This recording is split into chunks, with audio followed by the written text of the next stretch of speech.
العالمین ہونے کے باوجود اللہ نے مقامات عطا کیے اور آپ تواضع اختیار کرتے، عبادت کرتے، اتنی کرتے کہ قدموں میں ورم آ جاتا، عرض کیا جاتا یا رسول اللہ آپ کو تو اللہ معاف کر چکا، آپ فرماتے افلا اکون عبدا شکورا، کہ میں اللہ کا شکر کرنے والا بندہ نہ بنوں؟ مزید گردن جھک جاتی، جتنا اللہ نوازتا اتنا ہی گردن جھکتی تھی۔ میرے بزرگوں اور دوستوں، میری بہنوں اور بیٹیوں، تواضع اختیار کیجیے، تکبر سے بچیے، تکبر کے فتنے بے پناہ۔ عالمی سطح کا متکبر اس وقت امریکہ، اس کے تکبر کی وجہ سے پوری دنیا جہنم کا نمونہ بنی ہوئی اور فتنہ اور فساد پھیلا ہوا اور جگہ جگہ آگ لگی ہوئی، یہ تکبر کی وجہ سے ہے۔ آنا بلا غیری، میں ہوں اور میرے علاوہ کوئی نہیں۔ گھروں میں لڑائیاں اور جھگڑے تکبر کی وجہ سے، دوستوں میں اختلافات تکبر کی وجہ سے، جماعتوں میں دھڑے بندی تکبر کی وجہ سے، اداروں کی تباہی تکبر کی وجہ سے۔ میں بڑا ہوں، بھائی بھائی سے لڑ رہا ہے اس لیے کہ یہ بھی چھوٹا بننے کے لیے تیار نہیں، وہ بھی تیار نہیں، زبان سے عرض ہے میں تو کچھ نہیں، لیکن دل سے نہیں مانتے کہ میں چھوٹا ہوں۔ تکبر شیطان کی خصوصیت، تواضع ہمارے ابا حضرت آدم علیہ السلام کی پہچان، ان کی علامت۔ تو بعض نے تو کہا کہ اس نے تکبر کیا عبادت پر، اور قرآن نے جو بتایا وہ یہ کہ اس نے تکبر کیا اپنے مادہ تخلیق پر، کہنے لگا انا خیر منہ، کیسے سجدہ کروں، میں آدم سے بہتر ہوں، خلقتنی من نار وخلقتہ من طین، اس کو تو نے پیدا کیا مٹی سے اور مجھے پیدا کیا آگ سے۔ مٹی میں پستی ہے، آگ میں بلندی ہے، مٹی میں کثافت ہے، آگ میں لطافت ہے، مٹی میں ظلمت اور تاریکی ہے اور آگ میں روشنی ہے، میں کیسے سجدہ کر سکتا ہوں؟ میرا مادہ تخلیق اعلیٰ ہے، اس کا مادہ تخلیق ادنا ہے۔ یہ کہتے ہوئے وہ بھول گیا، ابلیس بھول گیا کہ میں بھی مخلوق ہوں اور آدم بھی مخلوق، اور خالق وہ ہے اور وہی جانتا ہے کہ کس کی کیا حقیقت اور کس کا کیا مرتبہ ہے۔ وہ بھول گیا کہ اللہ کے ہاں مرتبہ مادہ تخلیق کی بنا پر نہیں ملتا، اللہ کے ہاں مرتبہ تو صفات کی بنا پر ملتا ہے۔ وہ صفات جو اللہ بندے کے اندر رکھتا ہے، اللہ کے ہاں مرتبہ نہ رنگ کی وجہ سے، نہ نسل کی وجہ سے، نہ زبان کی وجہ سے، نہ مادہ تخلیق کی وجہ سے، نہ دولت کی وجہ سے، نہ کرسی کی وجہ سے، نہ فصاحت و بلاغت کی وجہ سے، بلکہ اللہ کے ہاں تو مقام اور مرتبہ صفات کی بنا پر ملتا ہے۔ وہ کہا میرے اندر بلندی ہے، میں اعلیٰ، آدم کے اندر پستی ہے ادنا، لیکن بھول گیا کہ اللہ کو اپنے سامنے بلندی پسند نہیں، اللہ کو اپنے سامنے تو پستی پسند ہے، اللہ عاجزی کو پسند کرتا ہے، اللہ بڑائی کو پسند نہیں کرتا۔ پھر وہ یہ بھول گیا کہ میرا مادہ تخلیق اعلیٰ صحیح، لیکن سجدہ کرنے کا حکم کس نے دیا ہے؟ اللہ نے اسی لیے تو فرمایا ما منعک الا تسجد اذ امرتک، اے ابلیس کون سی چیز تجھے سجدہ کرنے سے مانے ہوئی جب میں نے حکم دیا تجھے، میں نے اذ امرتک، جب میں نے حکم دیا۔ ارے جب اللہ حکم دے تو آدم کے سامنے سجدہ کرنا عبادت، اور جب اللہ اجازت نہ دے تو اللہ کے سامنے بھی سجدہ کرنا معصیت اور گناہ بن جاتا ہے۔ سورج طلوع ہو رہا ہو سجدہ کیجیے، گناہ ہے، سورج سر پر ہے سجدہ کیجیے، گناہ ہے، سورج غروب ہو رہے سجدہ کیجیے، گناہ ہے۔ کس کو سجدہ کر رہے؟ اللہ کو۔ لیکن جب اللہ نے کہا نہیں کرنا سجدہ، تو اب اللہ کو بھی سجدہ کرنا عبادت نہ رہا۔ عبادت کیا ہے؟ اللہ کے حکم کو ماننا عبادت ہے، اللہ کے حکم کو ماننا۔ موضوع بڑا طویل ہے، اشارہ کر کے چلا جاؤں گا۔ عبادت یہ ہے اللہ کے حکم کو ماننا اور کچھ نہیں۔ اللہ کے حکم کو مانے، عبادت یہ۔ حضرت اویس کرنی اللہ کے حکم کو مانا، والدہ کی خدمت میں مصروف رہے، ایمان لانے کے باوجود حضور کی زیارت سے محروم رہ گئے۔ اور آپ جانتے ہیں حضور کی زیارت سے محروم رہنے کا کیا مطلب تھا؟ صحابیت کے شرف سے محروم رہ گئے، وہ شرف جو حضور کے بعد پھر کسی کو حاصل نہیں ہو سکتا ہے۔ لیکن اللہ کے حکم کو مانا، حضور کے حکم کو مانا، دل چاہتا ہے جاؤں حضور کی زیارت کروں، لیکن والدہ کی خدمت میں مصروف رہے۔ ایسا اعلیٰ مقام ملا کہ جب تشریف لائے حج کے لیے مکہ المکرمہ میں، حضرت عمر تلاش کرتے کرتے پہنچے اور عرض کیا اویس میرے لیے دعا کیجیے۔ فرمایا یا امیر المؤمنین میں آپ کے لیے دعا، آپ خلیفۃ المسلمین، آپ صحابی رسول، آپ عشرہ مبشرہ میں سے۔ فرمایا عمر بن خطاب نے اویس میں خود نہیں کہہ رہا، میرے آقا نے کہا تھا، میں اس لیے کہہ رہا ہوں، میرے آقا نے کہا تھا اویس آئیں گے ان سے دعا کی درخواست کرنا۔ عبادت کیا ہے؟ اللہ کے حکم کو ماننا۔ ابلیس اس حقیقت کو نہ سمجھ سکا، چنانچہ رامدہ درگاہ ہوا، دلیلیں دیتا رہا میں بہتر ہوں، ابا اس نے انکار کیا، واستکبر اور تکبر کیا، وکان من الکافرین اور کافروں میں سے ہو گیا۔ بعد میں یہ بھی معنی کیا ہے کافروں میں سے تھا، اللہ کے علم میں اللہ کو پہلے سے پتا تھا یہ کافر ہے، حالانکہ اس وقت تو عبادت کر رہا تھا، فرشتوں کے ساتھ رہتا تھا، لیکن اللہ کو پتا تھا اس کا انجام اچھا نہیں۔ میرے بزرگوں اور دوستوں، میری ماؤں بہنوں اور بیٹیوں، ڈرتے رہنا چاہیے، کہیں ایسا نہ ہو کہ ہمارا انجام برا ہو جائے۔ فی الوقت تو ہم اچھے، ہم ایمان پر، ہم نماز پڑھنے والے، ہم عبادت کرنے والے، الحمدللہ ہم قرآن کو تھامنے والے، قرآن کو سننے والے، قرآن کو سنانے والے، قرآن کو ماننے والے، قرآن کو چومنے والے، قرآن سے محبت کرنے والے، لیکن کہیں ایسا نہ ہو کہ ہمارا انجام برا ہو جائے۔ ڈرتے رہنا چاہیے، کبھی گمانڈ نہیں کرنا چاہیے، کبھی اپنے نفس کی طرف سے اور شیطان کی طرف سے مطمئن نہیں ہونا چاہیے۔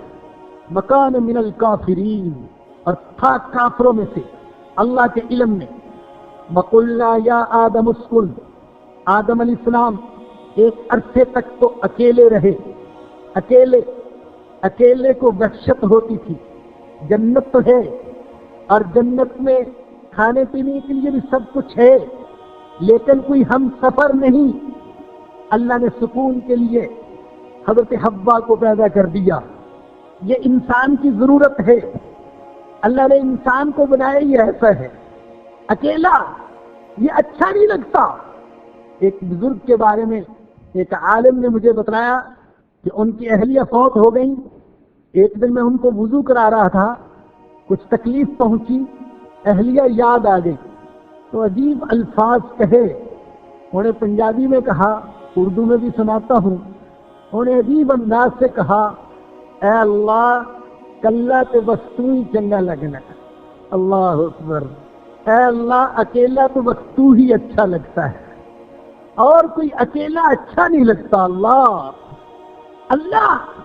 اکیلا اچھا لگتا ہے، اس کے ساتھ شرکت حرام اور ناجائز اور قابل مذمت، اور انسان اکیلا نہیں رہ سکتا۔ اللہ نے اس کو بنائی ایسے، قدم قدم پر محتاج۔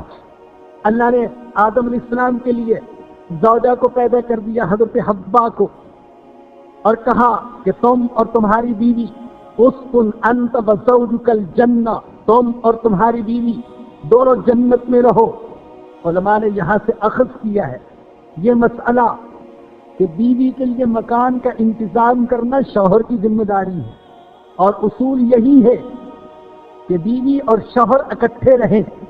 یہ الگ بات ہے، بعض اوقات پیسے کی محبت ہمیں سالوں کے لیے بیویوں سے جدا کر دیتی ہے، دین کے لیے تو چند دن کے لیے گھر سے جدا ہونا مشکل، لیکن پیسے کی خاطر، ڈالر، پاؤنڈ، ریال اور دینار کی خاطر سالوں بھی جدا ہونا آسان۔ اسکن انت وزوجک الجنہ، یہ کون سی جنت تھی جس میں حضرت آدم علیہ السلام کو رہنے کا حکم دیا گیا؟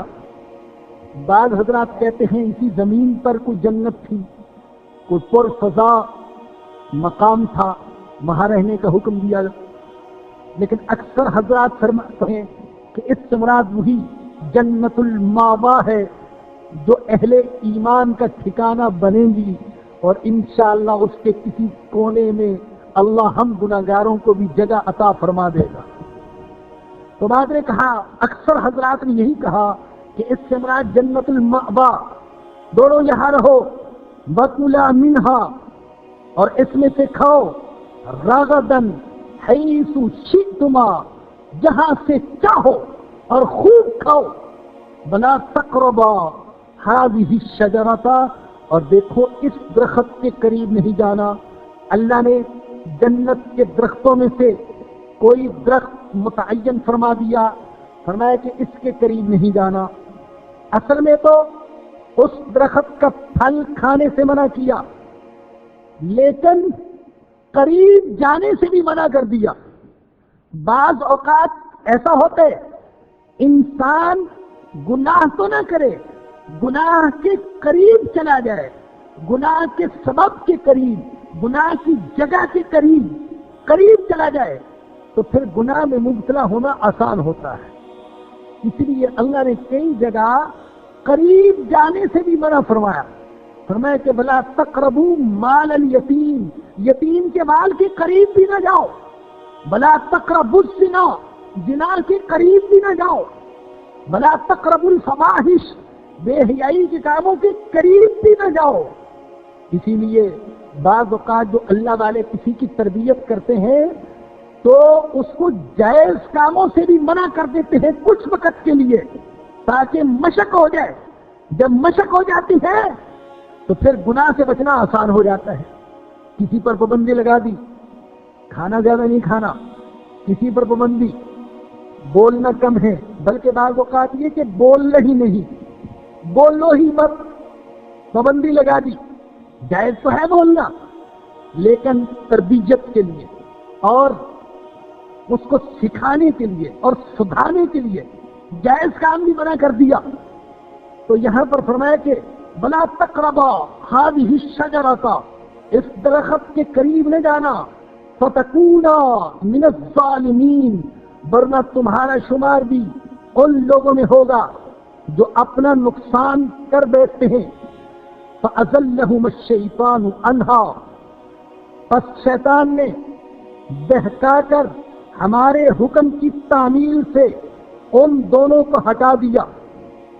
فَأَخْرَجَهُمَا مِمَّا كَانَا فِيهِ، ان دونوں کو نکال دیا اس جنت میں سے جس میں وہ تھے، اس عیش سے محروم کر دیا جس میں وہ تھے۔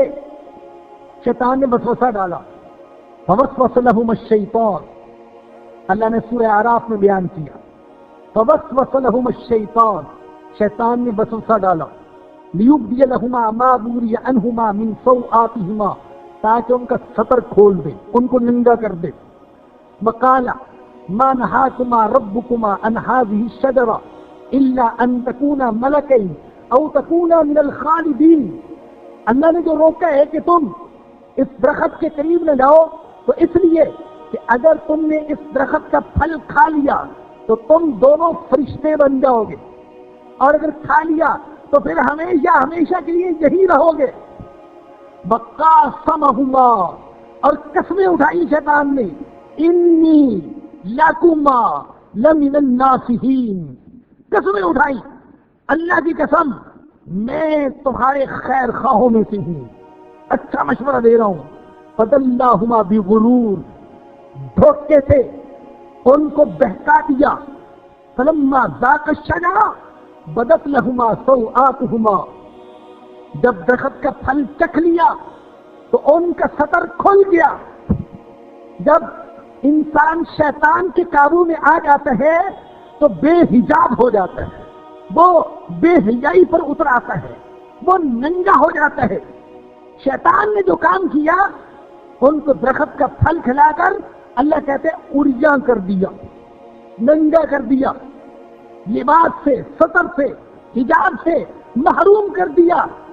لوگوں، شیطان کے تسلط میں نہ آؤ، ورنہ وہ بے حجاب کر دے گا، ورنہ وہ ننگا کر دے گا، عریانیت میں لے جائے گا. وسوسہ ڈالا اس نے.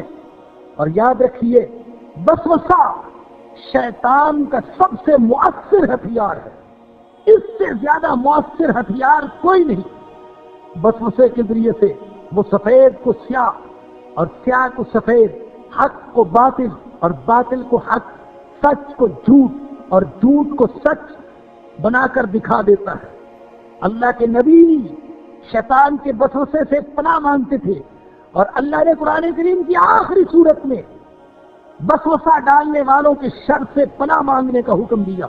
قل اعوذ برب الناس ملک الناس الہ الناس من شر الوسواس الخناس الذی یوسوس فی صدور الناس من الجنۃ والناس. وسوسہ ڈالنے والے جنات بھی ہیں اور وسوسہ ڈالنے والے انسان بھی ہیں. معلوم ہوا کہ بڑے بڑے اللہ والے وہ بھی شیطان کے وسوسوں سے بچ نہیں سکتے. لوگوں کا خیال یہ ہے کہ اللہ والے وہ ہوتے ہیں جن کو کبھی برائی کا خیال نہیں آتا، جن کو وسوسہ ہی نہیں ہوتا. نہیں، پھر وہ اللہ والے کیسے بنیں گے؟ ارے اللہ والے تو تب بنتے ہیں وساوس کی جلغار ہوتی ہے، خیالات کا انتشار ہوتا ہے، شہوت کا حملہ ہوتا ہے، غصے کا حملہ تسلط ہوتا ہے، لیکن پھر اللہ کے ڈر سے بچ جاتے ہیں تو نوازے جاتے ہیں. یہ وساوس کی جلغار، یہ شیطانی افکار، یہ انسان کے مرتبے کو بلند کرنے کے لیے آتے ہیں.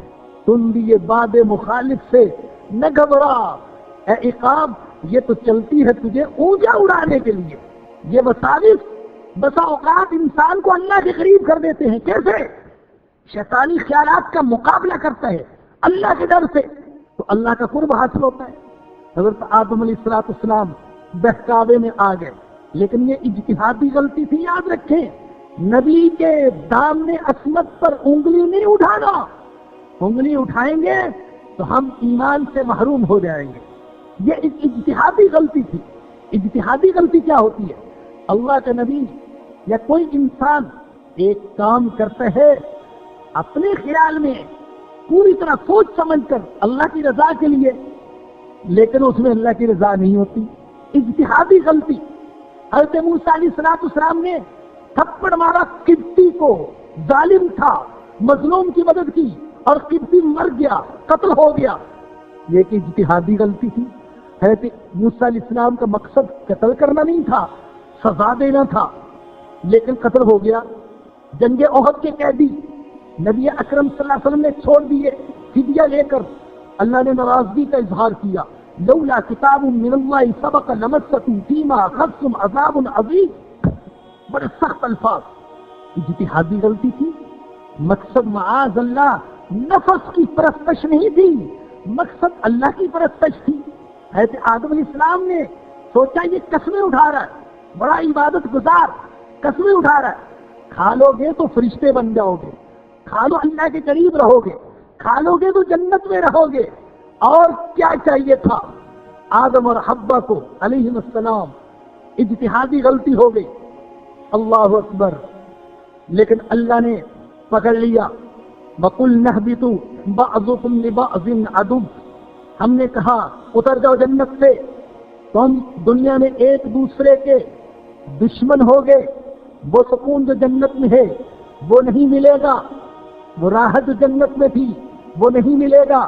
ٹکراؤ ہوگا، اختلافات ہوں گے، دشمنیاں ہوں گی، لڑائیاں اور جھگڑے ہوں گے. اور بعد میں کہا کہ تم ایک دوسرے کے دشمن ہو گئے، یعنی اے انسان تم ابلیس کے دشمن اور ابلیس تمہارا دشمن. وَلَكُمْ فِي الْأَرْضِ مُسْتَقَرٌّ، اور تمہارے لیے زمین میں کچھ عرصے تک ٹھہرنے ہے. وَمَتَاعٌ إِلَىٰ حِينٍ، اور ایک معین وقت تک کام چلانا ہے، ہمیشہ نہیں رہنا، ایک معین وقت تک رہنا ہے. فَتَلَقَّىٰ آدَمُ مِن رَّبِّهِ کلمات، آدم علیہ السلام نے اپنے رب سے چند کلمات سیکھ لیے. ہے اللہ، جب اللہ کی طرف سے تنبیہ ہوئی، آدم یہ کیا کیا، میں نے منع کیا تھا نہ جانا اس درخت کے قریب، کیوں گئے؟ اللہ اکبر. آج تک تو محبت کی باتیں سننے میں آتی رہی تھی، آج پہلی دفعہ ڈانٹ پڑی، آنسو نکلنا شروع ہوئے اور رکتے ہی نہیں تھے. اتنا روئے. بہتی میں روایت ہے کہ جتنا سارے انسان روئے اتنا اکیلے آدم علیہ السلام روئے. ندیاں سی بہہ گئی آنکھوں سے، نشان پڑ گئے چہرے پر. اور دل چاہتا ہے اللہ سے معافی مانگوں، لیکن کیسے مانگوں، طریقہ ہی سمجھ میں نہیں آتا، الفاظ ہی نہیں سمجھ میں آ رہے، کیا بولوں، کیسے کہوں اللہ معاف کر دے.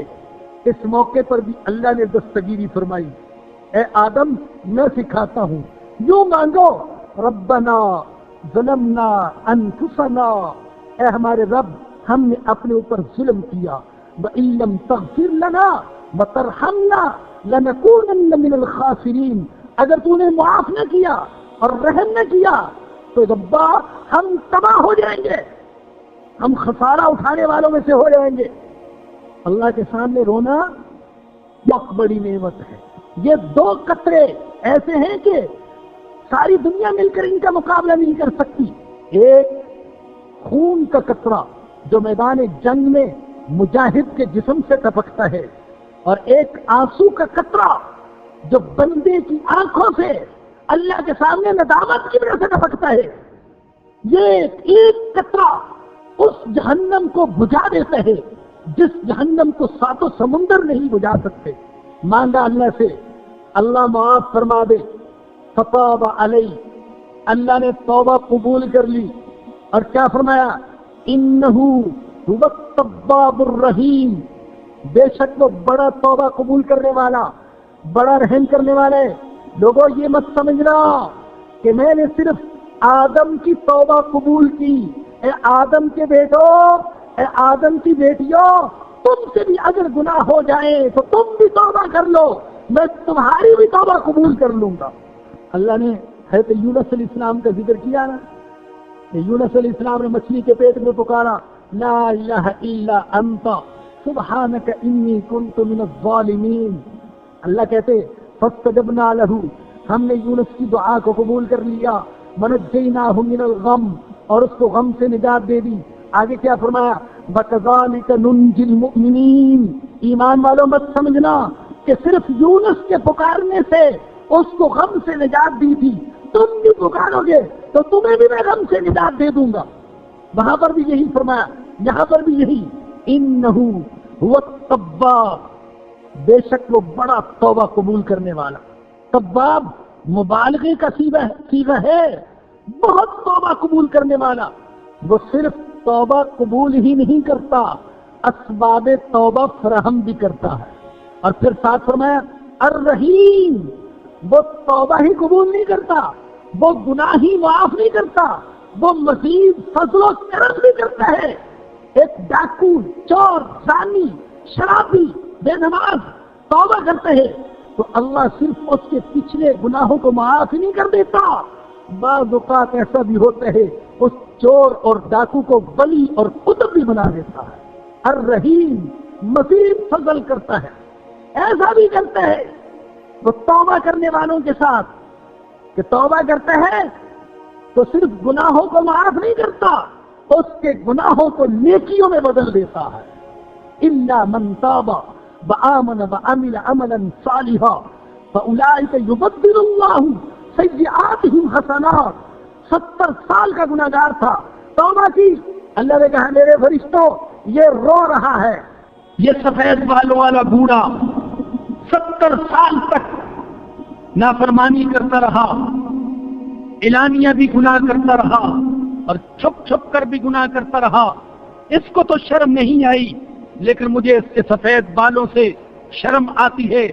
جاؤ میرے فرشتوں، تم اس کو معاف کر دو۔ انہو هو التواب الرحیم، وہ بہت توبہ قبول کرنے والا، بہت رحم کرنے والا ہے۔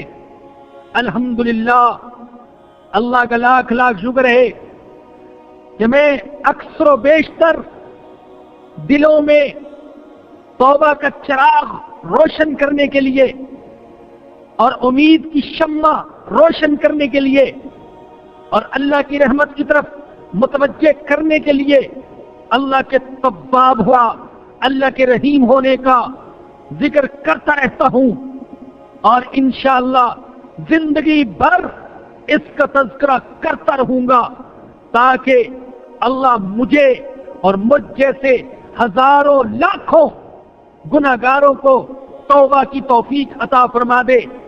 اسلام مایوسی کا مذہب نہیں ہے، اور قرآن مایوسی اور نا امیدی نہیں سکھاتا، قرآن تو امید سکھاتا ہے، قرآن توبہ کی طرف بلاتا ہے، اللہ کی رحمت کی طرف بلاتا ہے۔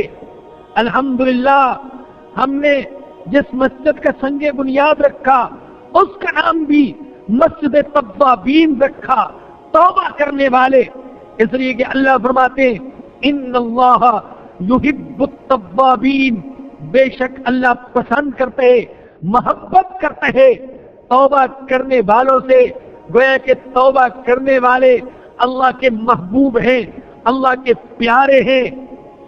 وَيُحِبُّ الْمُتَطَهِّرِينَ، اور وہ محبت کرتے ہیں پاک صاف رہنے والوں سے۔ تو فرمایا انہو هو التواب الرحیم، بے شک وہ بہت توبہ، وہ نہیں بلکہ یوں ترجمہ کریں، بے شک وہی ہے توبہ قبول کرنے والا اور رحم کرنے والا، وہی ہے، اس کے سوا اور کوئی نہیں، کوئی نہیں جو سارے گناہوں کو معاف کر سکے۔ باپ سارے گناہوں کو معاف نہیں کر سکتا، استاد سارے گناہوں کو معاف نہیں کر سکتا، پیر اور مرشد سارے گناہوں کو معاف نہیں کر سکتا، حکمران اور وڈیرا سارے گناہوں کو معاف نہیں کر سکتا۔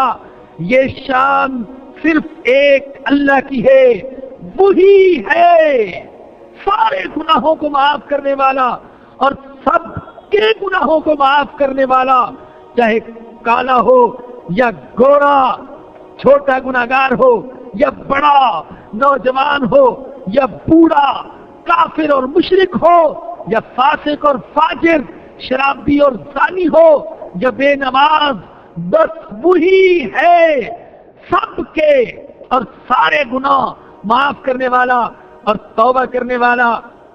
قُلْ نَهْبِطُوا مِنْهَا جَمِيعًا، ہم نے کہا اتر جاؤ اس جنت میں سے سارے کے سارے۔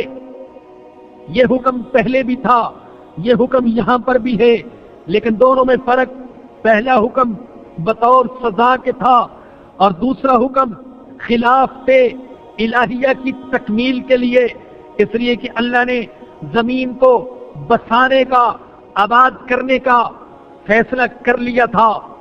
ایسا نہیں ہے کہ آدم علیہ السلام درخت کا پھل نہ کھاتے تو کبھی جنت سے نہ اترتے اور زمین کو بسایا ہی نہ جاتا، ایسا تو ہونا تھا، اللہ طے کر چکا تھا۔ حدیث میں آیا، حضور اکرم صلی اللہ علیہ وسلم نے فرمایا، حضرت آدم اور حضرت موسیٰ علیہ السلام کا آپس میں مناظرہ ہوا، بحث ہو گئی۔ حضرت موسیٰ نے کہا، اے ہمارے ابا، اگر آپ جنت کا درخت نہ کھاتے تو ہم ہمیشہ جنت میں رہتے۔ تو حضرت آدم علیہ السلام نے فرمایا، اے موسیٰ، کیا تم ایک ایسی بات پر اعتراض کر رہے ہو اور ایسی بات کی وجہ سے مجھ پر الزام قائم کر رہے ہو جو اللہ نے میرے پیدا کرنے سے بھی پہلے طے کر دی تھی؟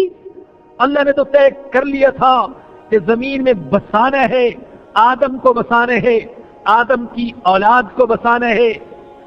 تو بہرحال یہ دوسرا حکم خلافت الہیہ کی تکمیل کے لیے اور فرمایا فَإِمَّا يَأْتِيَنَّكُم مِّنِّي هُدًى، میرے بندو چونکہ تم میرے بندے ہو ایسے نہیں چھوڑوں گا، تمہیں زمین میں اتاروں گا تو ہدایت بھی بھیجوں گا، نبیوں کو بھیجوں گا، کتابوں کو بھیجوں گا، صحیفے بھیجوں گا، تمہاری رہنمائی کروں گا، تمہیں راستہ دکھاؤں گا تاکہ تم جس جنت سے نکلے ہو دوبارہ اس جنت میں واپس آ سکو۔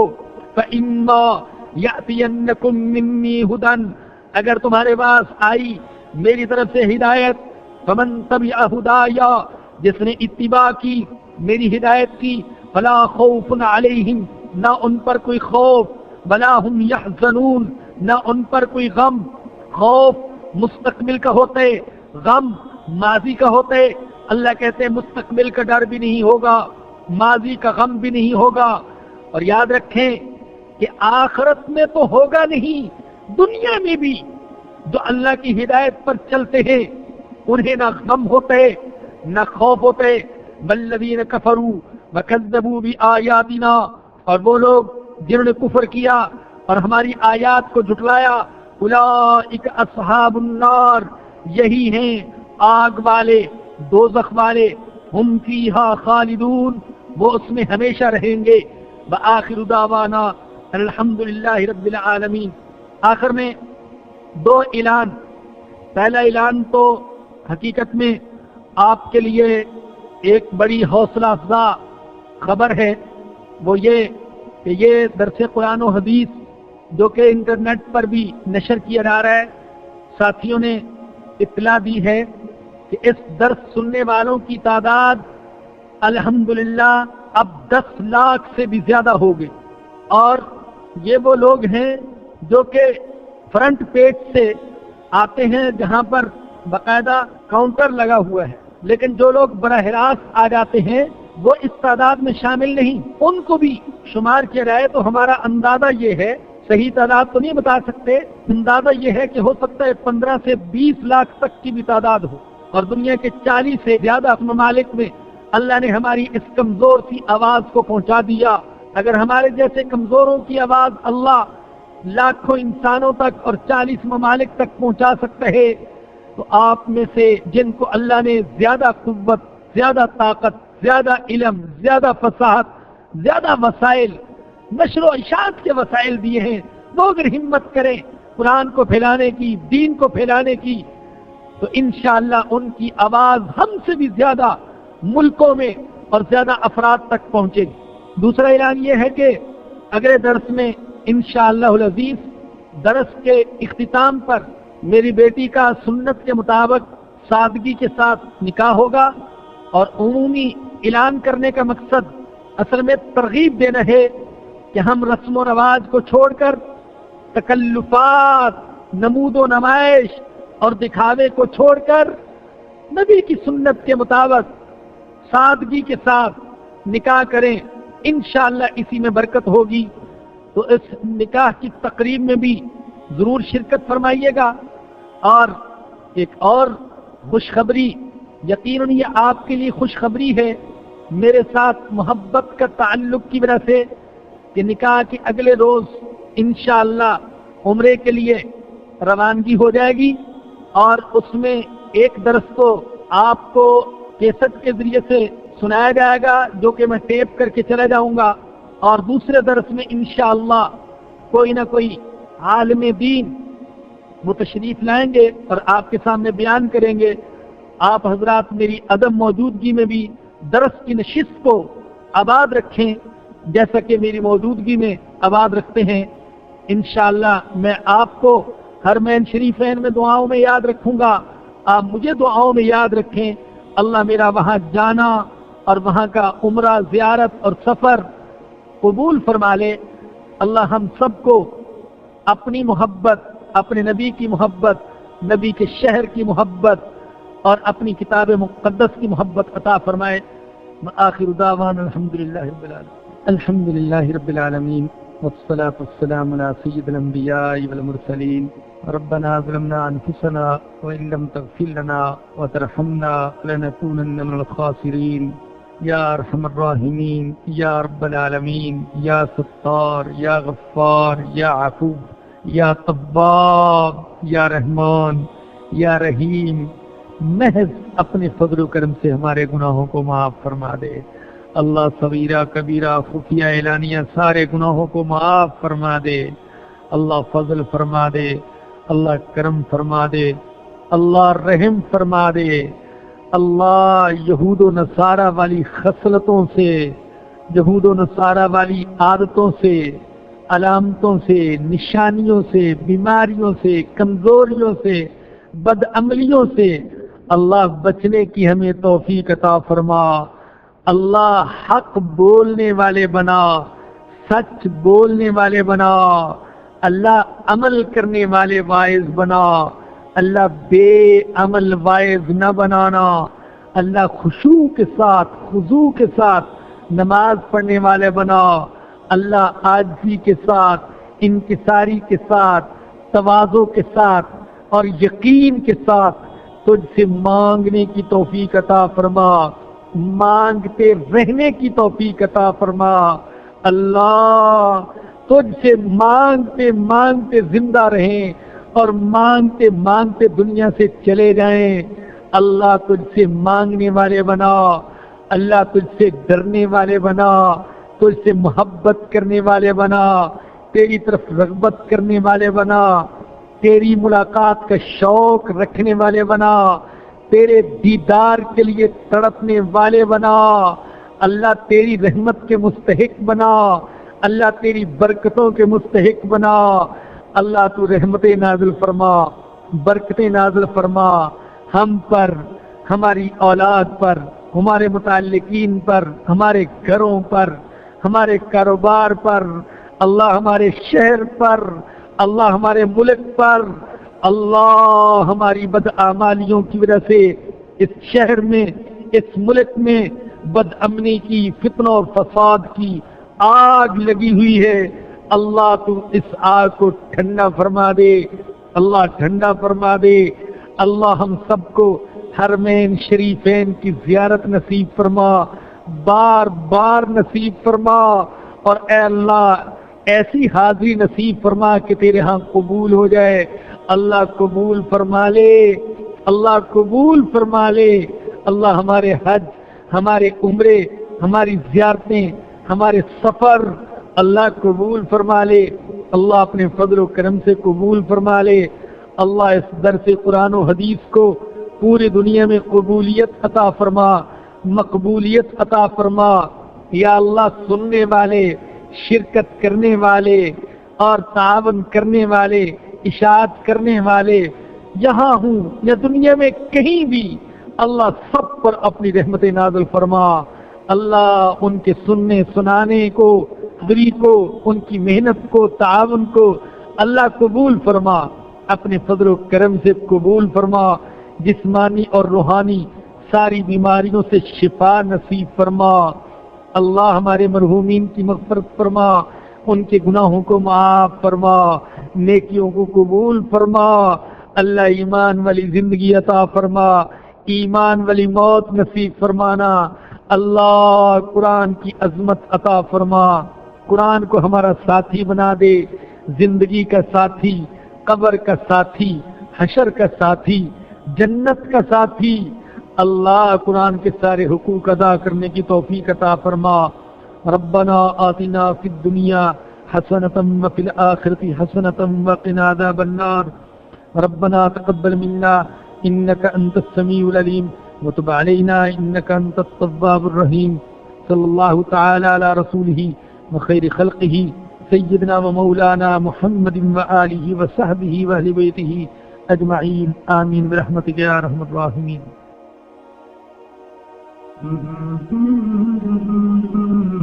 درسقرآن.com آپ کے لیے پیش کرتا ہے تفسیر قرآن مولانا اسلم شیخو پوری صاحب کی آواز میں۔